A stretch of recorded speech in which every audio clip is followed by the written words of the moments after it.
Nelson Alcoholic Addict. That is not my real name. That's my pen name that I use here at LOL Sober.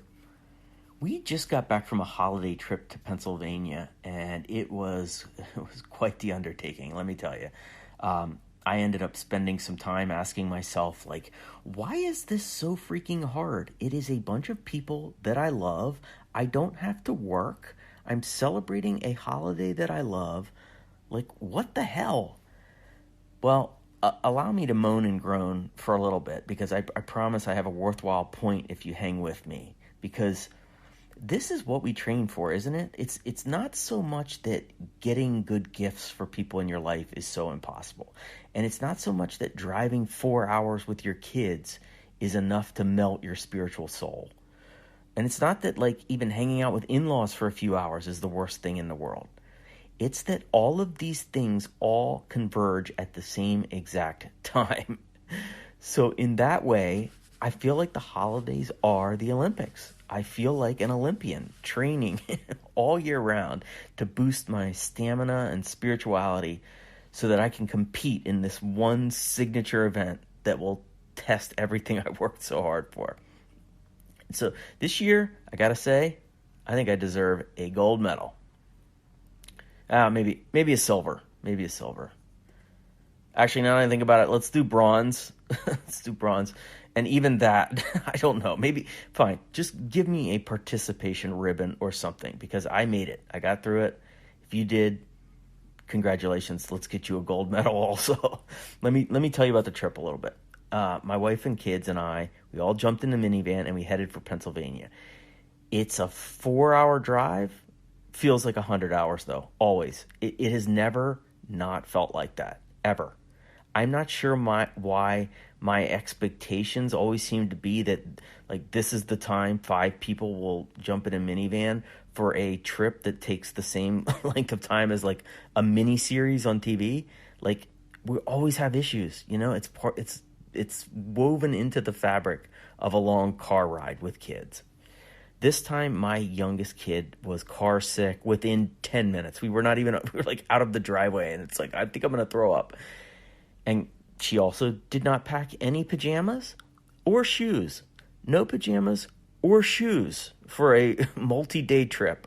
So, she waddled out to the car for a 3-day trip without any shoes to wear. What a jerk, right? How dare this 7-year-old? It definitely didn't have anything to do with me, right? A grown-ass adult not checking a 7-year-old's luggage to make sure she properly packed. It couldn't be that. Couldn't be my fault at all. We grinded out the trip, though. And so we got to our Airbnb around 4 o'clock.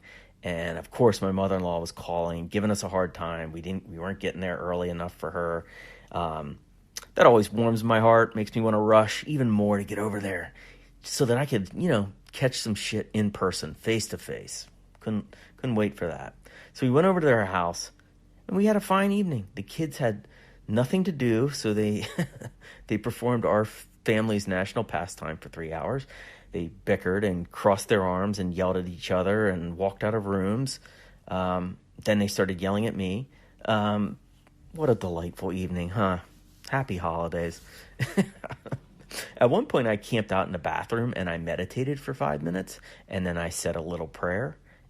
As I have said on this newsletter many times, I don't understand prayer, but I find it very effective, if that makes sense. I don't have a firm higher power that I'm praying to. I don't completely understand it. I just do it because I know I'm not a higher power. There are bigger things than me, and I have faith in the universe. When I put out a prayer, I generally feel like it's heard, and I feel like I get a response. I can't quite explain it, but it works for me, so I do it. That night, by the time we left to go back to the Airbnb, it was 8 p.m. We had not had dinner. I felt like a loose grizzly bear, just ready to maim and kill and eat anything at all. We ordered some pizza to pick up on the way home. And as I usually do when I go food shopping on an empty stomach, I, of course, ordered twice as much food as we needed. So we got back to the Airbnb, and I just started eating my feelings. I had 5 pieces of taco pizza. Yes, 5 pieces of pizza that have taco meat, lettuce, tomatoes, and taco sauce on top of it. Then I had a bunch of dessert items, including an enormous whoopie pie and some gummy bears. And when we went to bed, everybody was complaining how hot it was upstairs in the bedrooms. And I told them all to just like suck it up and stop the whining. And then I went upstairs myself, and oh my God, it was like I ordered a unwanted hot yoga class up there. The thermostat was set to 70 degrees and it was 35 degrees outside, but it was one of those old houses with radiators and wood floors where like the second floor, it was like renting an apartment at the top of a volcano. I swear, I'm not exaggerating when I say that I think the upstairs of the house was about 90 degrees, even with the windows open. It was crazy. So the kids were a mess getting to bed, especially my 7-year-old. There's this thing that happens with little kids where they're tired and they're more tired and they're more tired, and then they get so tired that they're not fucking tired at all somehow. It's a little bit like they become possessed once they cross a certain amount of time past their bedtime.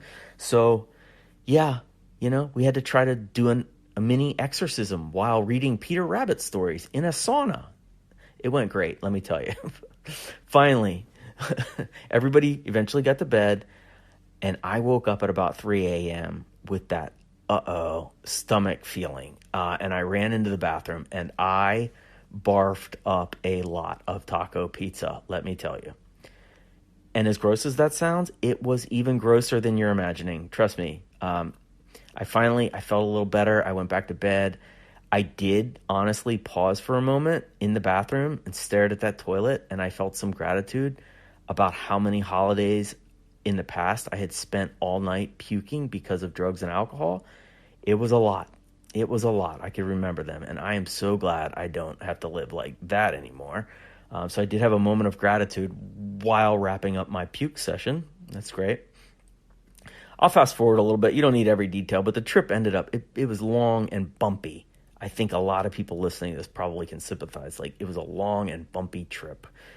But my mother-in-law, she called me when we got home to give me a special thank you. She said the trip meant so much to her, that she loved every minute of it, and that she wanted to specifically say thank you to me for chauffeuring everybody all over the East Coast to make it happen.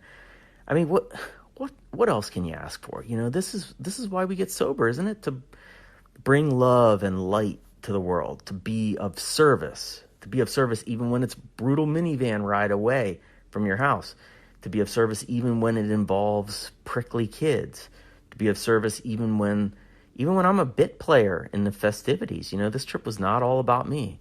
It was to be of service, and I was. And yes, also to be of service even when you get violently ill from taco pizza. So, hey, happy holidays. Thank you for letting me share.